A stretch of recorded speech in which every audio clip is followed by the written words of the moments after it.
जालन्यात खासदार राहुल गांधी यांच्या जन्मदिनानिमित्त जिल्हा युवक काँग्रेस आणि सेवा दलाच्या वतीने वृक्ष वाटप आणि लागवड करून साजरा करण्यात आला।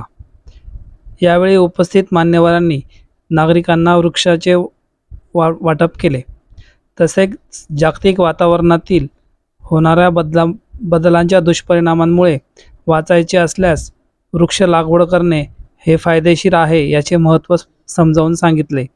यावेळी युवक काँग्रेसचे उपाध्यक्ष प्रभारी विश्वदीप पडवळ, अभिलाष पावडे, दीपक खनसे, चैतन्य जायभाय, जिल्हा उपाध्यक्ष देवराज डोंगरे, युवक सरचिटणीस सचिन कचरे, जिल्हा सचिव रघुवीर गुडे, अमीन मिर्झा, मोईज शेख, योगेश कदम, निलेश दळे, जिल्हा सेवा दलाचे शेख इब्राहिम, तसेच शेख रसूल, अरशद शेख, जुबेर पटेल, आसिफ पठाण यांची उपस्थिती होती।